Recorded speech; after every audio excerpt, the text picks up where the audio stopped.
प्रणाम। आप सर्वे को बस सुख शांता में हंसो,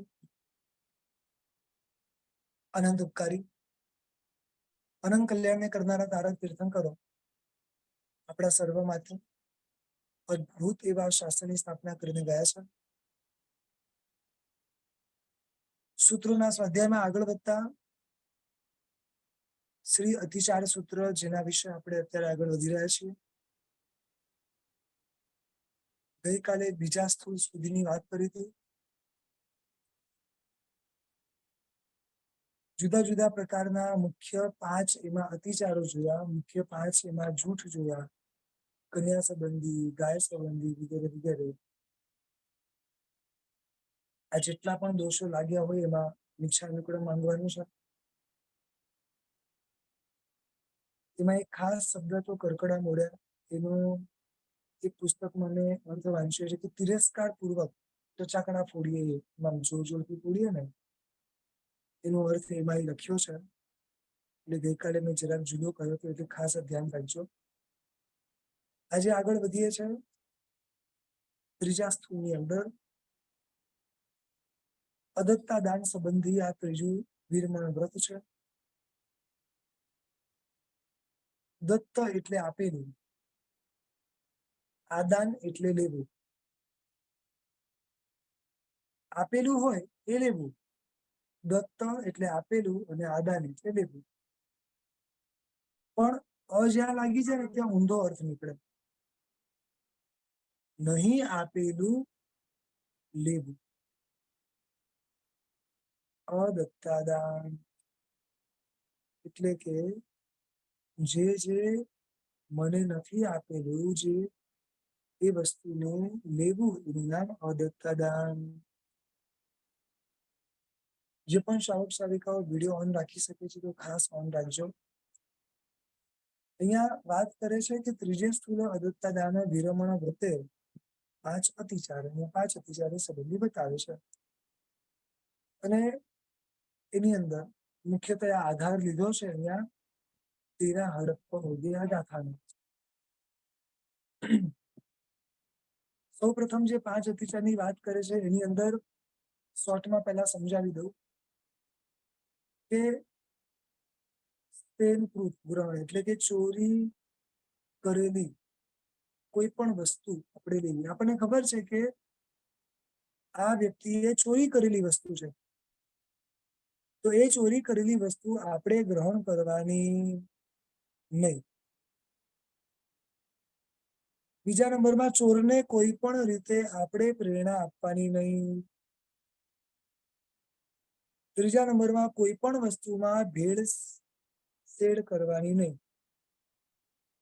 અસલી નકલી આવું બધું ક્યાંય કશું કરવાની જરૂર નથી. જો કરો તો દોષ લાગે. ચોથા નંબરની અંદર જે રાજ્યમાં હું રહેતો હોઉં એ રાજ્યના જે નીતિ નિયમો કાયદાઓ હોય એના વિરુદ્ધમાં હું કોઈ પણ કાર્ય કરું તો. અને 5મા નંબરમાં બિઝનેસની અંદર ખોટા માન માપ વગેરે કરીએ તો. હવે આનું વિશેષ આખું વર્ણન પછીના શબ્દોમાં આપે છે. સૌ પ્રથમ એક વસ્તુ સમજી લઈએ કે 4 પ્રકારના અદત્ત શાસ્ત્રમાં બતાવ્યા છે. જીવ અદત્ત, અજીવ અદત્ત, તીર્થંકર અદત્ત અને ગુરુ અદત્ત. અદત્ત શબ્દને ફરીથી કહું છું, દત્ત એટલે આપેલું અને અદત્ત એટલે નહીં આપેલું. જે વસ્તુની અંદર જીવ છે, બરોબર સમજો, જે શરીરનો માલિક જે જીવ છે એ જીવને પરમિશન લીધા વગર એને વાપરવું, એના શરીરનો ઉપયોગ કરવો, એને જીવ અદત્ત કહેવાય. સરળ ભાષામાં સમજાવું તો ભલે માર્કેટમાંથી હું ટમાટર લઈને આવ્યો, પેલા ભાઈને મેં પૈસા ચૂકવી દીધા છે, પરંતુ આ શરીરનો માલિક પેલો શાકવાળો નતો. એ શાકવાળાએ તો મારા સુધી જે પહોંચાડ્યું છે એના પૈસા લીધા છે, બરોબર. પરંતુ અત્યારે આની અંદર જે જીવ છે ઈ એનો અસલી માલિક છે. એ જીવની રજા લીધા વગર એના શરીરનો ઉપયોગ કરવો એને કહેવાય જીવ અદત્ત.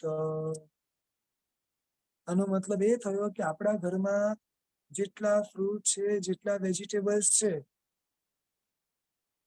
અથવા તો જેની જેની અંદર જીવ છે, એ દરેકે દરેક જીવની પરમિશન લેવી પડે. નહીં સમજાયું?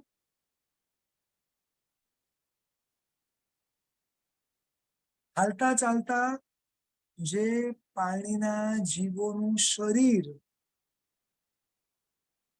હું મારા ઉપયોગમાં લઉં છું, હાથ ધોવામાં, નાહવામાં, વગેરે વગેરે ઘણી બધી જગ્યાઓમાં, તો આ દરેક જગ્યાએ હું પાણીના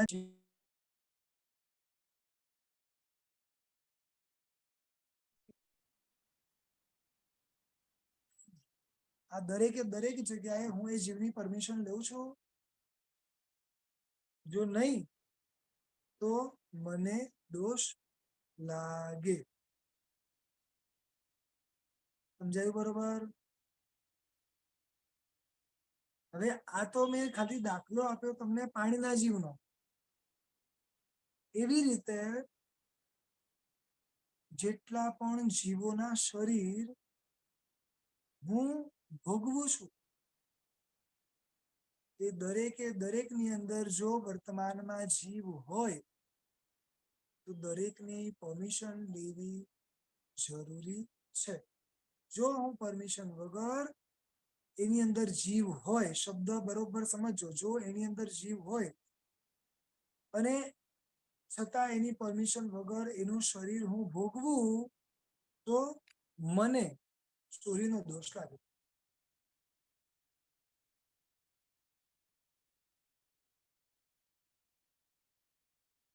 વિચારી લો હવે બધી જગ્યાએ એમાં મીઠું આવી ગયું, સમજાય છે? આપણે તો ડબ્બો લીધો ને સીધું નાખી દીધું, બરોબર. અરે ભાઈ, આ શરીર એના પુણ્યથી એને મળ્યું છે, રાઈટ? ભલે ને જેનું જેવું બી પુણ્ય, એના પોતાના કર્મથી એને આ શરીર મળ્યું છે ને.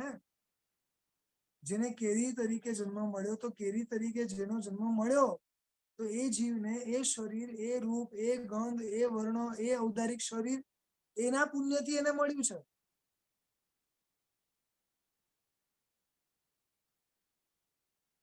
નહીં સમજાયું હજી?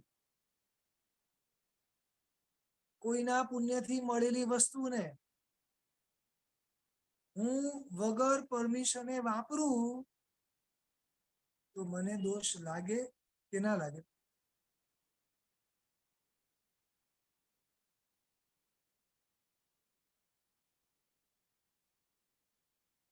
શાંતિથી વિચારજો.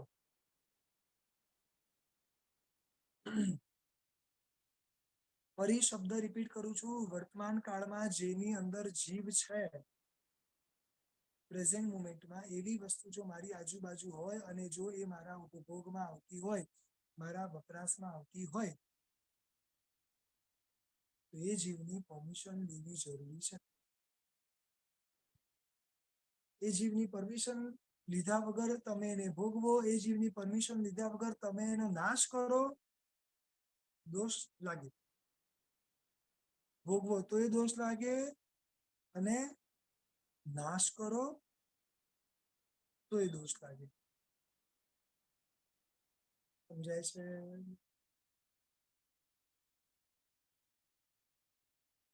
આપ સર્વેને અવાજ સંભળાય છે?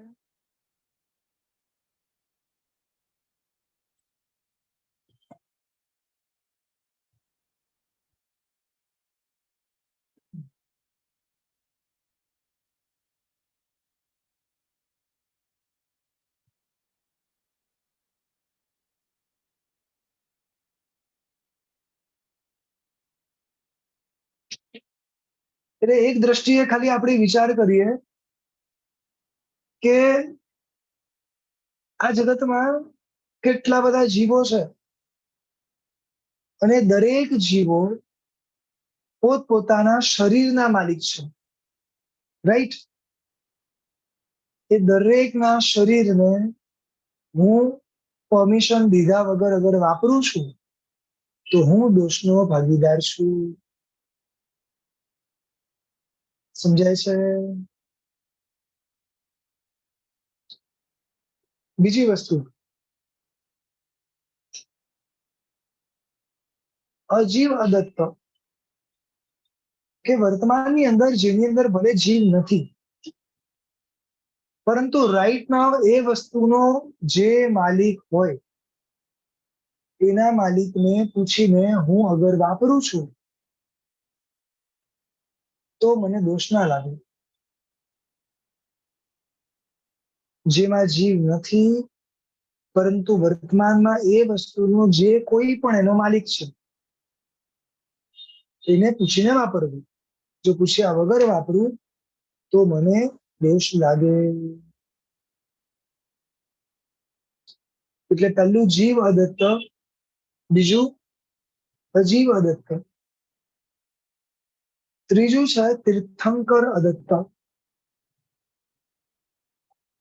તીર્થંકર અદત્તમાં એવું છે કે પરમાત્માએ જે વસ્તુની પરમિશન એઝ અ શ્રાવક તરીકે વાપરવાની છૂટ ના આપી હોય, ફરી પ્રભુએ જે વસ્તુની છૂટ આપી હોય કે આ તમે વાપરી શકો છો તો કોઈ પ્રોબ્લેમ નથી, પરંતુ પ્રભુએ જે વસ્તુની છૂટ ના આપી હોય અને છતાં હું એ વસ્તુ વાપરું. સમજી ગયા?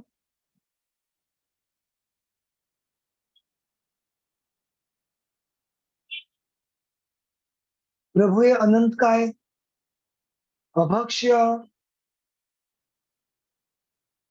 ખ્યાલ આવે છે? હજી ઘણું બધું છે તો તમે સમજો છો એટલે આગળ બોલવાની જરૂર નથી. જે વસ્તુની પરમિશન મારા પ્રભુએ મને આપી નથી એ બધી જ વસ્તુ અગર જો હું વાપરું છું તો તીર્થંકર અદત્તનો દોષ લાગે. શમણ શમણી ભગવંતો માટે થોડી વસ્તુ જુદી છે. એમના માટે જયારે આપણા ઘરે ગોચરી બોરવા આવે ત્યારે એમની જે અમાન્યાઓ જાળવવાની હોય એમના માટેની એ વસ્તુ છે. એ તમે જયારે દીક્ષા લેશો ને ત્યારે તમને બધું સમજાવવામાં આવશે. ચોથા નંબરમાં આવે છે ગુરુ અદત્ત, મારા ગુરુ. જો હું દીક્ષા લઉં તો મારે મારી બધી જ વસ્તુ ગુરુને પૂછીને કરવાની છે. સ્પષ્ટ લખ્યું છે કે શ્વાસ લેવા માટે પણ ગુરુની આજ્ઞા લેવાની છે. બોલો, આંખનું પાંપણ હલાવવા માટે પણ ગુરુની આજ્ઞા લેવાની છે. હવે દીક્ષા લઉં ત્યારની અત્યારે પણ ઘરમાં આવું ત્યારે મારે મારા વડીલોની પરમિશન લેવાની. સમજાય છે? હવે આપણને મનમાં થાય કે અત્યારે તો આપણે જ વડીલ છીએ તો આપણે કોની પરમિશન લેવાની? આપણે આપણા વડીલોએ જે નિયમો નક્કી કર્યા છે એ નિયમો પ્રમાણે ચાલવું. સમજાય છે? બેઝિકલી આ અદત્તા દાન નામના દોષો છે. જુદી જુદી પ્રકારે અહીંયા બતાવ્યા છે. હવે જે અતિચારના શબ્દો છે એ શબ્દોના આધારે આપણે સમજવાનો પ્રયાસ કરશું.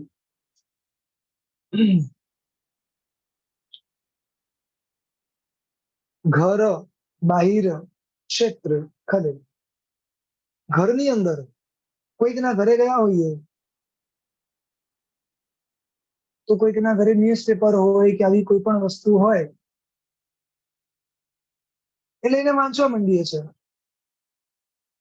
ઘણી વાર આપણને એમ થાય કે સામેવાળાએ વસ્તુ એના માટે તો મૂકી છે. એ રીતે બહાર ક્યાંક જઈએ, કોઈની ઓફિસમાં જઈએ, કોઈ ડોક્ટરો પાસે જઈએ, એવી કોઈ પણ જગ્યાએ જઈએ જ્યાં આગળ આવી ઘણી બધી વસ્તુઓ મુકાયેલી હોય છે. બરોબર છે? જે વસ્તુનો હું માલિક નથી,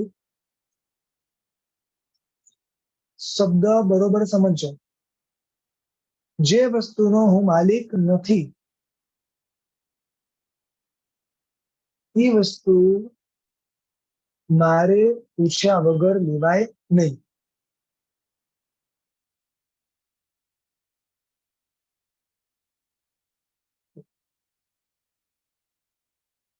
ઘણા બધાની આદત હોય છે કે કોઈના પણ ઘરે જાય ને તો નવું નવું ઘર લીધું એટલે આખા ઘર જોવાની ઈચ્છા હોય, એટલું બધું આમ પોતાની જાતે ને જાતે બધું જોવે, બધી સ્વિચો ચાલુ કરે, બધા સ્વિચ બંધ કરે, એક પણ વસ્તુને અડવાની પરમિશન છે જ નહીં. સમજાય છે?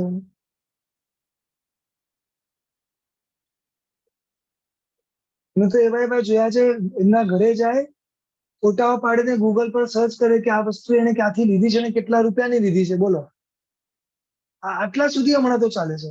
પેલા બિચારા પાણી લેવા ગયા હોય, એમને કઈ ખબર ના હોય, અને જાય એટલે છેલ્લે પાછળની ફોટાઓ પાડી અને ગૂગલ પર સર્ચ થાય. આપણને આઈડિયા પણ નથી, પરંતુ આ દરેકની અંદર દોષો લાગે છે. આપણે કોઈ દુકાનમાં ગયા છીએ, ત્યાં આગળની ડિઝાઇનો સારી છે,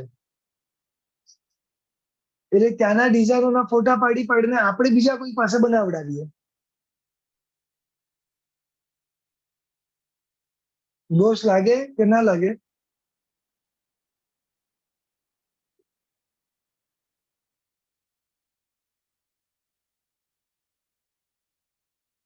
ખેતરમાંથી ચોરી કરીએ. અત્યારે તો ખેતરોમાં કોઈ જતા નથી, પણ ક્યાંક કોઈક જગ્યાએ શાકવાળા પાસે કે એવી કોઈ જગ્યાએ અથવા તો ગાર્ડન્સ વગેરેની અંદર કોઈ ફૂલ તોડવા, કોઈ વસ્તુ આવી રીતે લઈ લેવી, આ બધામાં પણ ચોરીનો દોષ લાગે.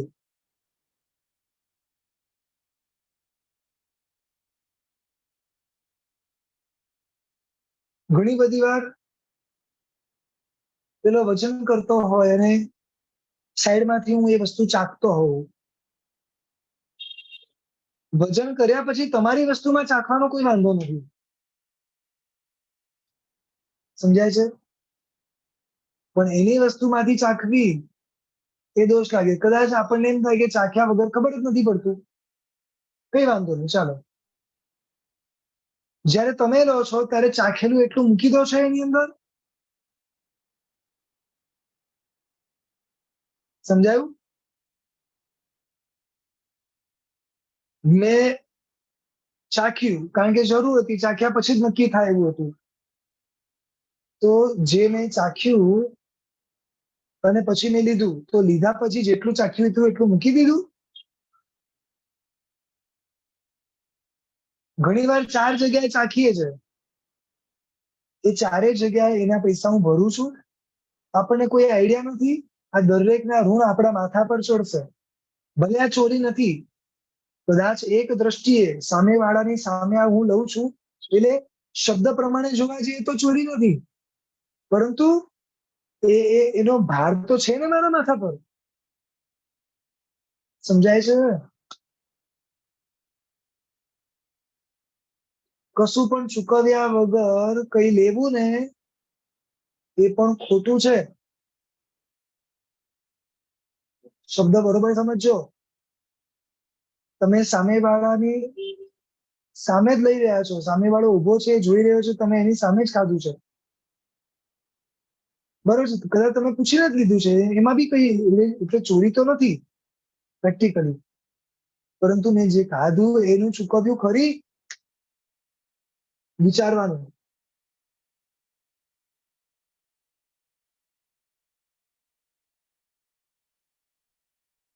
ખલે પૂર્વના કાળની અંદર છે ને, અમુક અમુક અનાજોને સાફ કરીને રાખવાની એક જગ્યા હતી, જેને ખલ કહેવાતી. તો એ જગ્યાઓમાં ક્યાંક ચોરી કરી હોય તો એના પણ અહીંયા નુકસાન રોકડા માંગે છે. પછી પરાઈ, બીજાની વસ્તુઓ વાપરી. આમાં કેવું છે, જો બે વસ્તુ આવે છે. એક તો જે વસ્તુ મારા માટે નથી, છે બીજા માટે, પણ હું વાપરી લઉં તો પણ દોષ લાગે. દાખલા તરીકે કોઈક વ્યક્તિએ મારા ભાઈ માટે ગિફ્ટ મોકલી છે, બરોબર? હવે મારો ભાઈ આગળ પાછળ છે, એને ખબર જ નથી, અને હું તો ચૂપચાપ લઈને વાપરી લઉં. મોકલી હતી કોઈના માટે? એના માટે. વાપરી કોણે? મેં. પેલા તો બિચારાને ખબર જ નથી કે ગિફ્ટ આવી છે કે શું, કઈ ખબર નથી. મેં તો વાપરીને પૂરી કરી દીધી. કોઈકના માટે મોકલેલી વસ્તુ મારે વાપરવી, જો જરૂર હોય તો જેને મોકલી છે, જેના માટે મોકલાયેલી છે, એને પૂછી શકાય છે. અગર મારો ભાઈ મને હા પાડે તો પછી મને વાપરવામાં કોઈ પ્રોબ્લેમ નથી. સમજાય છે? બધી જગ્યાએ બહુ ફાઇન લાઈન છે, ધ્યાન રાખજો. પરંતુ એને પણ ખબર ના પડે ને પેલાને એમ થાય કે પેલા એ વાપરી હશે, પણ હું વાપરી લઉં તો દોષ લાગે. આવી રીતે જેટલું પણ જૂનું છે, જે મારી માલિકીનું નથી, એ મારે પૂછીને જ વાપરવું. સમજાયું? પછી આગળ વધીને વાત કરે છે, ચોરાઈ વસ્તુ વહોરી, ચોર ધાડ પ્રત્યે સંકેત કીધો, તેને સંબળ દીધું, તેની વસ્તુ લીધી. જો આ બરોબર ધ્યાન રાખજો. અમુક જગ્યાઓ ખબર છે આપણને, અમુક માર્કેટો ખબર છે જ્યાં આગળ આપણને બહારના ભાવ કરતા ઘણા જ ઓછા ભાવમાં મળે છે. હવે પ્રેક્ટિકલી વિચાર કરીએ તો આટલા ઓછા ભાવમાં આપણને મળે કઈ રીતે? સમજાય છે? કોઈક તો કારણ હોય ને.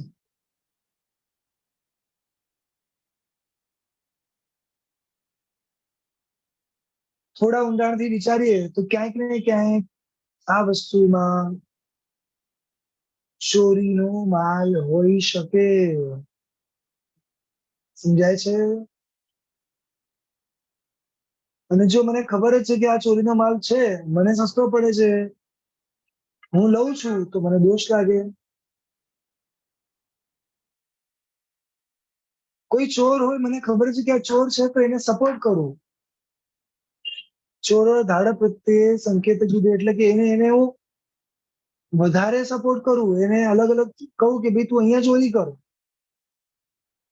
તો પણ દોષ લાગે. જો કે આવું આપણે ના કરીએ,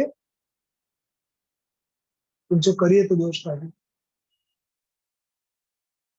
સંકેત એટલે અમુક અમુક એવા સાઇન કરીએ કે તું આવા આવા ઘરે ચોરી કરજે, અહીંયા ચોરી કરજે, અહીંયા વધારે મળશે તને. તે અને સંબલ દીધું. સંબલ શબ્દનો અર્થ અહીંયા ખાવા પીવાની વસ્તુ છે.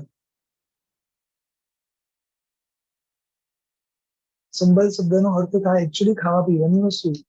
ચોરને ઘરે જમાડો, કોઈને ઘરે જમાડવાની ના નથી, પણ કઈ દ્રષ્ટિથી કે ચોરને ઘરે જમાડીશ તો મારા ઘરે પણ સામાન આવશે, આ દ્રષ્ટિથી એને ના પાડે છે. તેની વસ્તુ લીધી, ચોરે ચોરી કરેલી વસ્તુઓ સસ્તામાં લીધી. એટલે આવી રીતે જો કરીએ તો દોષ લાગે. એક જગ્યાએ તો 7 પ્રકાર લખ્યા છે: ચોરી કરનાર, ચોરી કરાવનાર, ચોરી માટે વાતો કરનાર, ચોરીના ભેદને જાણનાર, ચોરીના માલને ખરીદનાર, ચોરને અન્ન પાણી આપનાર અને ચોરને આશ્રય આપનાર. આમ 7 પ્રકારે ચોર બતાવ્યા છે, અથવા તો ચોરના દોષો બતાવ્યા છે. બધામાં આપણને દોષ લાગે, અને આ બધામાં અતિચાર લાગે.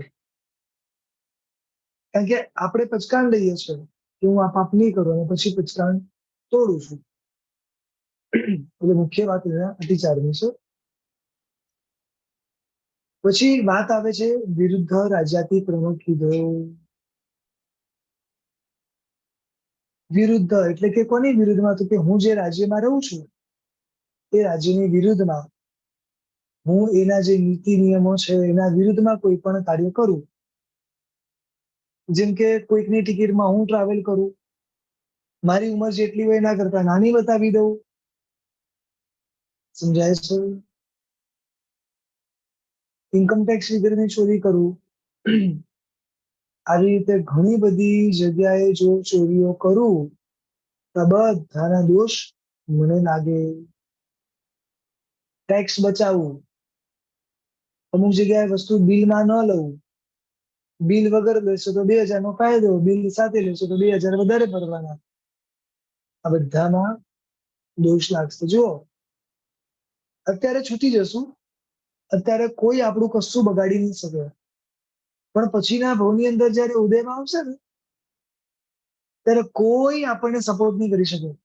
એક થોડા પૈસા બચાવવા માટે કરીને ચોરી નામનો દોષ આપણા માથા પર શુક્રવાર લેવાનો. મને એક શાવકભાઈ કે સાહેબ બધા જ કરે છે હવે, ના તો કોમન છે હવે. ગવર્મેન્ટને પૈસા આપીએ, ગવર્મેન્ટ કશું કરતું નથી એટલે ઇન્કમ ટેક્સ ચોરી કરીએ, એટલે આ બધી વસ્તુની ચોરી કરીએ છે. બધી વાત સાચી, સામે વાળો ખોટું કરે છે, બધું વાત સાચી. પણ મારી શક્તિ હોય તો મારે ચોરી કરવાની નહીં. સમજાઈ ગયું?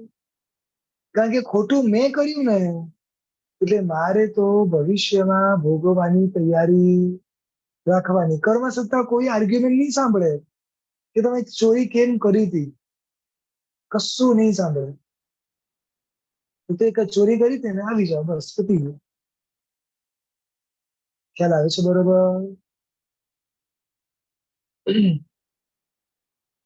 નવા પુરાણા સરસ વિરસ, નવો અને જૂનો માલ મિક્સ કરે, આવું પણ કરવા વાળા ઘણા બધા છે. ઘણી બધી દુકાનોમાં ગઈકાલની વસ્તુ, જેમ કે ખાવા પીવાની વસ્તુ હોય, ચટણી છે કે આવી અમુક અમુક વસ્તુઓ છે, વધી જાય શું કરે, બીજા દિવસે જે ચટણી બને એમાં નાખી દે. સમજાયું? એ લોકો સેવા કરવા થોડી બેઠા છે, પ્રભુની આજ્ઞા પાડવા થોડી બેઠા છે, બિઝનેસ કરવા બેઠા છે. બધાને કર્મના ઉદય આવશે. ખોટું કરનાર ક્યારેય કર્મ સત્તાથી બચી શકવાનો નથી. તમારું પુણ્ય હોય ત્યાં સુધી તમને કોઈ અડી ના શકે. તમે ગમે એટલું ખોટું કરો છતાં કોઈ કશું જ કરી શકે નહીં. પણ જેવું પુણ્ય પૂરું થયું, સમજાય છે? પતી ગયું. બહુ વિચારજો આ બધી વસ્તુઓને.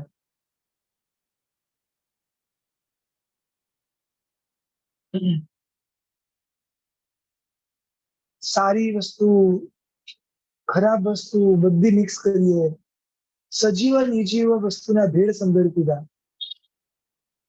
એટલે કે અસલી વસ્તુને નકલી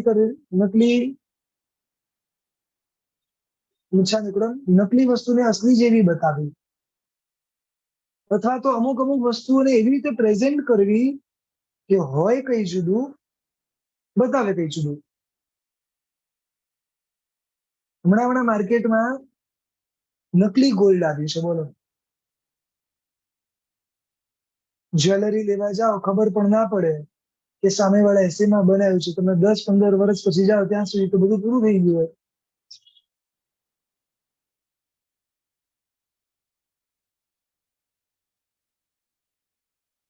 કેટલી ઝીણી ઝીણી ઝીણી જગ્યાએ ચોરીઓ થાય છે, આપણને ખબર જ નથી. એક ચાંદીનો સિક્કો માર્કેટમાંથી ખરીદીએ, 800 રૂપિયાનો આપે, તમે જાઓ અને મેલ્ટ કરાવો, અંદરથી 5%, 10% પણ ક્યારેક ચાંદી નીકળે, ક્યારેક કશું એના નીકળે. સમજાય છે? અને અમુક સારી જગ્યાએથી લીધેલું તો થોડું ઘણું નીકળે, પણ 100% પૂરેપૂરા પૈસા તો ના જ આવે. કારણ કે થોડા ઘણા 10-20%, 30% જેટલું તો મિનિમમ એ લોકોનું અંદર ગડબડ હોય જ. વિચારો ખાલી. સમજાય છે?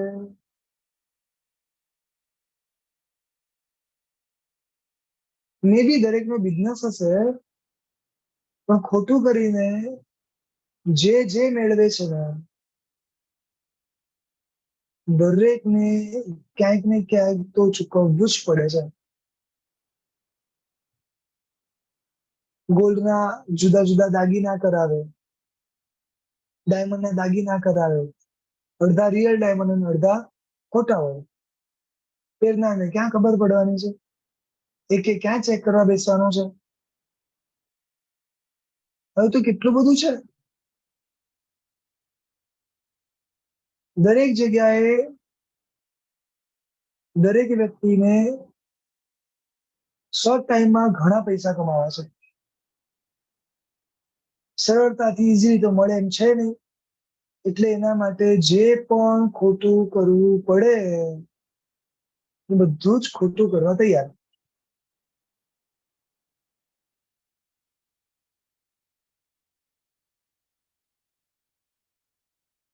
ઘણી બધી વાર બહુ નાની નાની જગ્યાઓ તમને બતાડું છું કે તમે પાપડ કે અમુક વસ્તુ ખરીદો ને તો એ તમને કહેશે કે આને તમે તડકે તપાડજો. એ તડકે તપાડવાનું તમને સારા માટે કહે છે, પણ એની પાછળનું બીજું પણ એક કારણ છે કે એ લોકો જ્યારે આપણને આપે છે ને ત્યારે સંપૂર્ણ તડકે તપાડીને આપતા નથી, કારણ કે એકદમ તડકે તપાડે ને તો વજનમાં એકદમ હલકા થઈ જાય. એટલે 1 કિલોમાં 50 પીસ, સમજાય છે? હવે પીસ ઓછા કરવા હોય તો શું કરવાનું? ખ્યાલ આવ્યો? એટલે પાણીનો ભાગ વધારે હોય તો કિલોમાં 50 ના બદલે કેટલા પીસ જાય? 40 પીસ. એ સમજાય છે? તમે કલ્પના નહીં કરી શકો એવી ઝીણી ઝીણી ઝીણી રીતે આ બધા જીવો આ દોષોમાં ફસાઈ રહ્યા છે. આજે નહીં તો કાલે સામેવાળાને જે વસ્તુ ખોટી છે એ ખબર તો પડવાની જ છે. માંગીને જેટલું જોઈએ એટલું લો. સમજાય છે? સ્પષ્ટ કહી દેવાનું કે મને આટલી વસ્તુમાં આટલા રૂપિયા લાગશે, પણ પાછળથી કોઈ ગડબડ નહીં. ઘણા એવા જીવો છે જે સાચું કરે છે, સારું કરે છે. અને હું ખાસ કહું છું કે જો તમને આવા ખબર હોય કે જે સાચું અને પરફેક્ટ કરે છે, કદાચ એના પૈસા દુનિયા કરતા 2 રૂપિયા વધારે હશે, પણ હું કહું છું એને જ ચૂકવજો. એટલીસ્ટ જે સાચું કરે છે ને એને સાચું કરવાનું પ્રોત્સાહન મળે. સમજાય છે? એને એવું લાગે કે હું સાચું કરું છું તો કોઈક એની વેલ્યુ કરે છે, એટલીસ્ટ સાચાને આપણે આ રીતે પણ આગળ વધારી શકીએ છીએ. એનો ગુણ એ વધી શકે. માના બધા ગુણો ડેવલપ થતા હોય છે. કેટલાય ભવના કુસંસ્કારો છે, સહજતા આ ગુણો એમને નથી આવતા. ખૂબ મહેનત કરવી પડે છે. સમજાયું?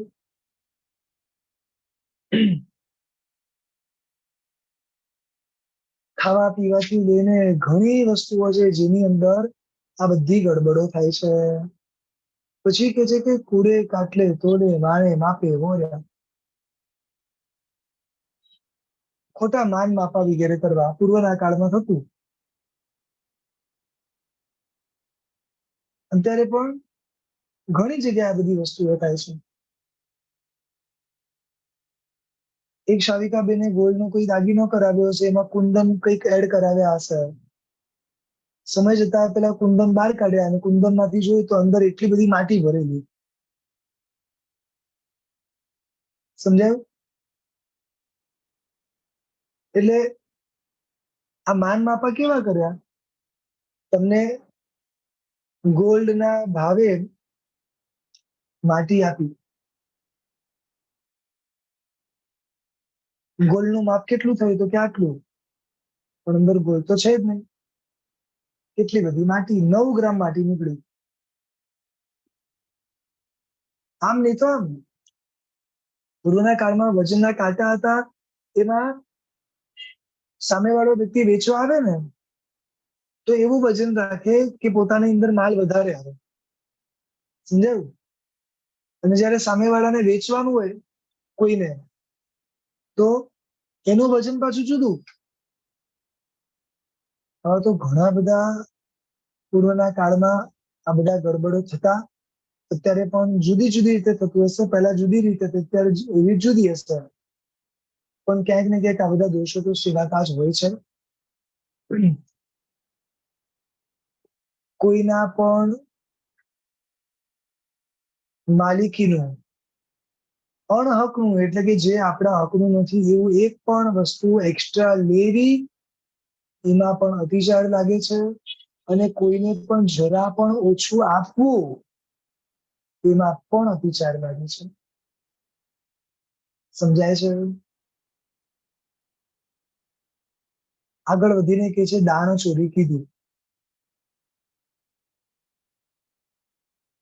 એટલે કે જે ઇન્કમટેક્સ વગેરેની આપણે હમણાં વાત કરી ને, કે બહાર ગામથી ક્યાંકથી લાવેલા હોઈએ, ટેક્સ ભરવો ના પડે એટલે છુપી રીતે લાવીએ. આવું પણ ઘણું બધું થતું હોય છે. દુબઈ વગેરે ગયા હોઈએ તો આખા શરીરમાં જ્વેલરી પહેરીને આવવાની. એ તો ઘણું બધું છે. અલગ અલગ જગ્યાથી અમુક અમુક વસ્તુ પહેરીને લાવે, ટેક્સ ભરવો ના પડે. કુણેઈને લેખે વરાંસુ, એટલે કે કોઈને હિસાબ કિતાબમાં છેતર્યા હોય. બિચારો સામેવાળો માણસ અભણ હોય, સામેવાળાને કઈ ખબર પડતી ના હોય ને આપણે હિસાબોમાં ગડબડ કરી દઈએ, તો પણ દોષ લાગે. સાટે લાંચો લીધી એટલે કે રિશ્વત લીધી. જો કે આપણે આ બધા કામ નથી કરતા, પણ ઘણા જીવો અત્યારે આ કામ કરી રહ્યા છે અને એને કદાચ આમાં જ મજા આવે છે. આમાં પણ દોષ લાગે. સમજાય છે?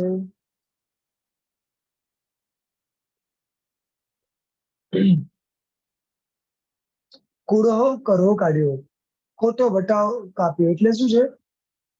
પૂર્વના કાળની અંદર એક વટાવ નામની એક વ્યવસ્થા હતી બિઝનેસની અંદર. ખોટી રીતે કમિશન લેવું, ખોટી રીતે ગડબડો કરવી. જો ખોટી રીતે હું કરું, સાચો વટાવ છે તો કોઈ પ્રોબ્લેમ જ નથી, પણ જો ખોટો કરું છું તો દોષ લાગે છે. વિશ્વાસઘાત કીધો. કોઈ વિશ્વાસે આપણને કોઈ વસ્તુ આપી હોય તો એ વસ્તુને ચીટિંગ કરવી. જેટલા સમય માટે આપી આપણે એમથી વધારે સમય કહી દઈએ. પાસંગો કુડા કીધા, એટલે કે તોલ માપ ખોટા કર્યા. દાંડી ચડાવી, એટલે કે છે ને પહેલાના સમયમાં ત્રાજવાઓ આવતા, એમાં પણ એક દાંડી વગેરે આમથી આમ કરે એટલે એમાં ગડબડ થાય. લકે ત્રકે કુડા કાટલા માનવા આપવા કીધા. લેવામાં દેવામાં ખોટા માન માપ વગેરે કર્યા.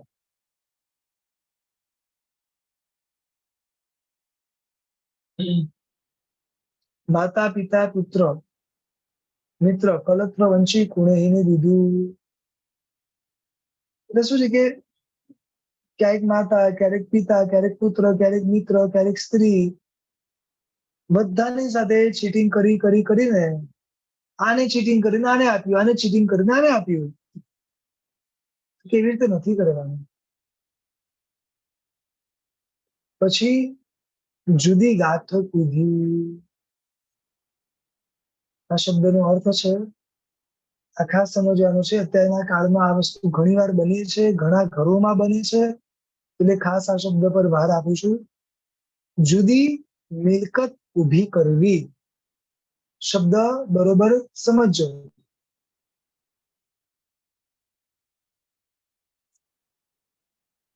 ઘરમાં જો શાવિકા હોય તો શાવિકા માટે, અને બિઝનેસની અંદર બે ભાઈ જોડે હોય તો એ ભાઈઓ માટે. પોતે પોતાના પૈસા અલગથી ભેગા કરવાનું શરૂ કરવું. ફરી રિપીટ કરું છું. છુપી રીતે, શબ્દ યાદ રાખજો, છુપી રીતે પોતે અલગથી પૈસા ભેગા કરવાનું શરૂ કરવું. કોરોનાની અંદર અને જ્યારે નોટબંધી થઈ ત્યારે ઘણા બધા શાવિકાઓ પાસેથી સારી એવી સંખ્યામાં પૈસા નીકળ્યા હતા. આવું મેં સાંભળ્યું છે. આ વાત સાચી છે ખોટી છે નથી ખબર. તો આવું અગર થયું હોય તો એને કહેવાય કે જુદી ગાંઠ કીધી. સમજાય છે?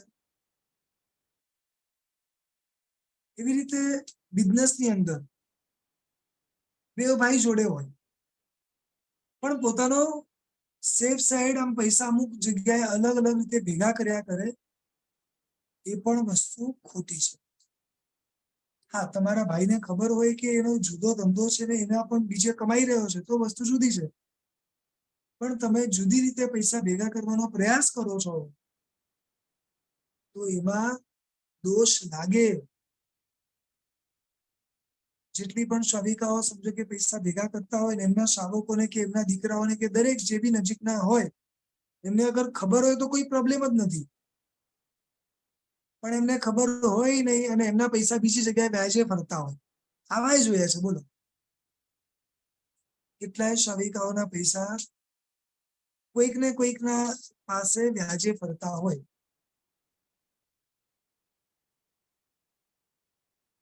આ બધા જ દોષો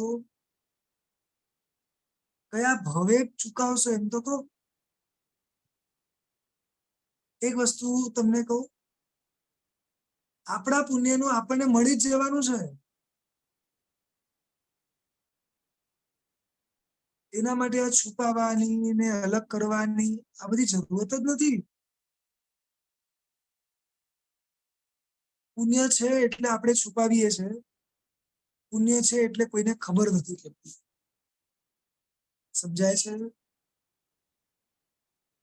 એટલે હું મારું પુણ્ય પાપ કાર્ય કરવામાં વાપરું છું. કોઈને ખબર ના પડી જાય ને એનામાં વાપરું છું. વિચારો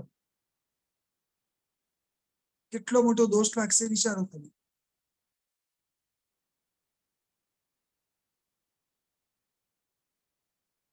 ભૂતકાળમાં બનેલો એક પ્રસંગ બતાડે છે અહીંયા કે બે ભાઈઓ હતા. એ બે ભાઈઓ જોડે બિઝનેસ કરતા, પણ જે નાનો હતો ને એ ગલ્લામાંથી રોજ, એટલે ગલ્લો એટલે જેમાં પૈસા જમા થાય ને રોજના, એમાંથી રોજ થોડા પૈસા લઈને પોતાના ખિસ્સામાં મૂકી દેતો. અને એવી રીતે કરીને પોતાના પૈસા જુદા એણે રાખવાની શરૂઆત કરી. આ બધા પૈસા ભેગા કરીને એણે જમીનમાં દાટી દીધા કે ભવિષ્યમાં કદાચ બે ભાઈઓને જુદા થવું પડે તો આપણે તો સેફ સાઈડ, આપણને તો સારા પૈસા રહે, આપણે તો આગળ રહી શકીએ. સમય ગયો અને ખરેખર એવો પ્રસંગ આવ્યો.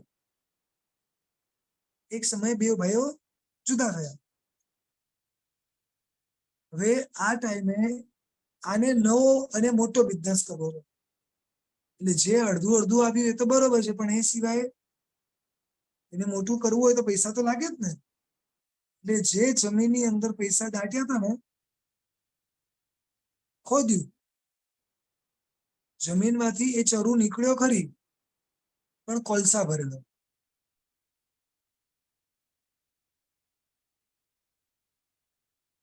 એટલો શોખ થઈ ગયો ત્યારે આવું બન્યું કઈ રીતે?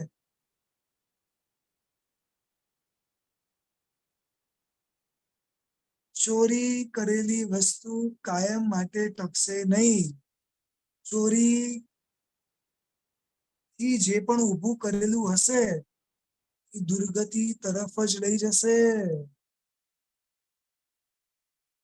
સમજાય છે? થોડા સ્વાર્થ માટે કરીને ભવાંતરમાં આવા મોટા દુઃખ આવી રહ્યા છે, એનાથી બચવાના પ્રયાસ કરો. કશું છુપાવવું નથી, કશું અલગ કરવું નથી. જે અલગ કરીએ છે તે એકદમ ટ્રાન્સપરન્સી સાથે કરવાનું. ખ્યાલ આવે છે? પછી આગળ કે છે થાપણ ઓળવી. પૂર્વના કાળની અંદર આ વ્યવસ્થા હતી કે કોઈ વ્યક્તિ આપણે ત્યાં કોઈક વસ્તુ મૂકી જાય. હવે સામેવાળો બિચારો સારા ભાવથી મૂકી ગયો હોય આપણા વિશ્વાસે, પણ આપણે એને પચાવી પાડીએ. એ લેવા આવે ત્યારે કહી દઈએ કે ભાઈ ના, આ તો મારું છે, તારું ક્યાં છે? સામેવાળા વ્યક્તિની માલિકીની વસ્તુને હું પચાવી પાડું, એમાં સોનું હોય, ચાંદી હોય, જગ્યા હોય કે કઈ પણ હોય.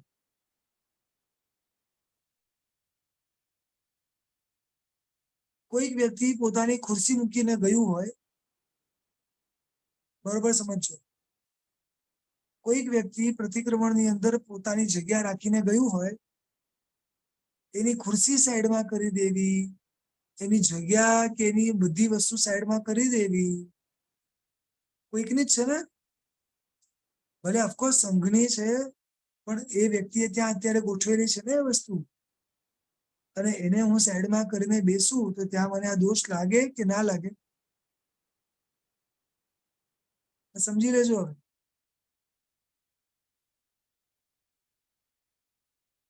બહુ ઝીણી ઝીણી જગ્યાઓ છે. જે વસ્તુનો માલિક બીજો કોઈ છે એ હું પચાવી પાડું, મને દોષ લાગે. એવા એવા દાખલાઓ છે કે કોઈકે સારા ભાવથી પોતાનું ઘર પોતાના કોઈ કઝિને રહેવા માટે આપ્યું.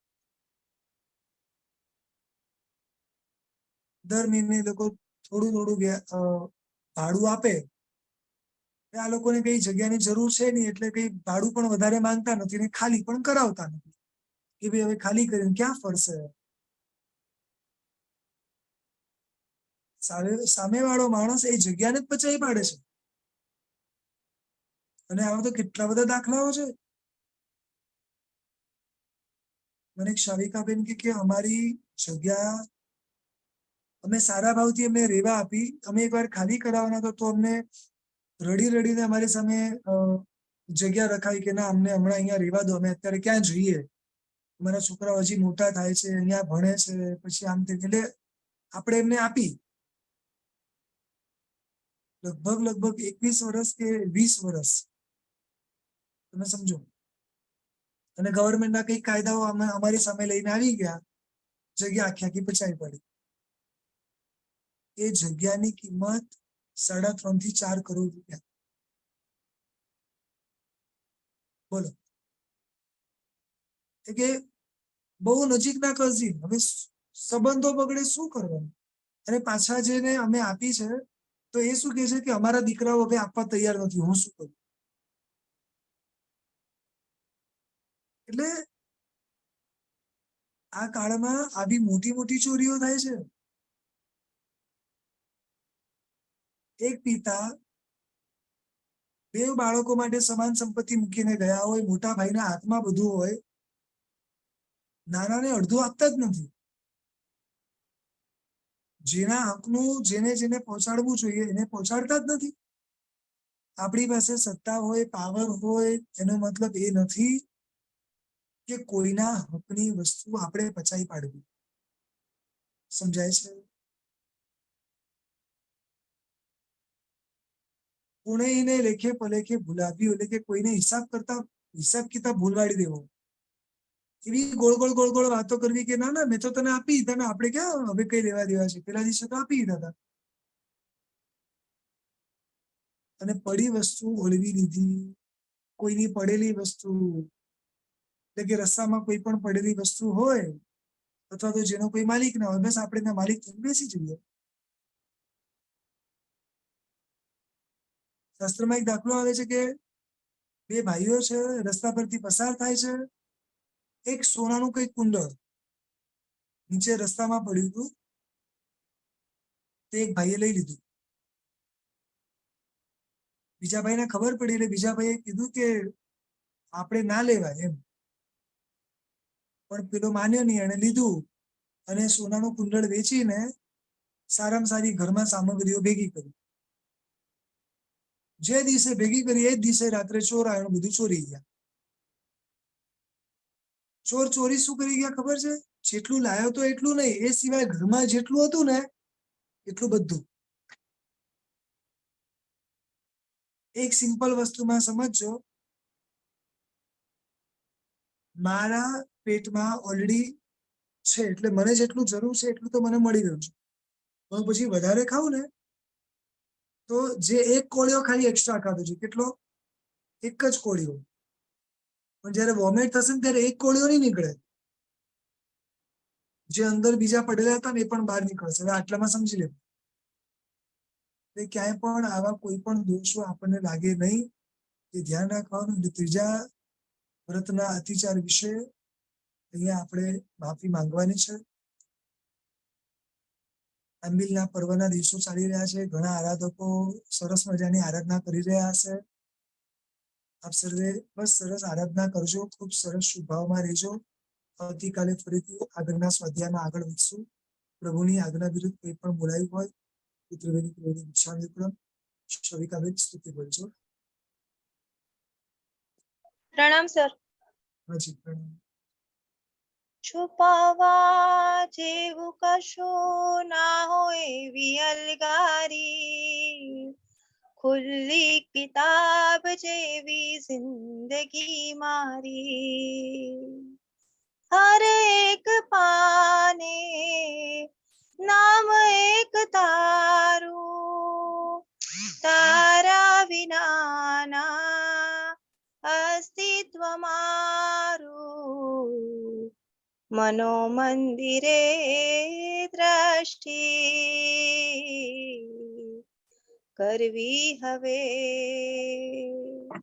અંતર્મુખી સાધના કરવી હવે. મનો મંદિરે દ્રષ્ટિ કરવી હવે. પ્રણામ સર. પ્રણામ. ખૂબ જ સુંદર. પ્રણામ સર્વે શ્રોતામાં રહેજો. ખૂબ ખૂબ શુભ ભાવમાં રહેજો. પ્રણામ. પ્રણામ સર.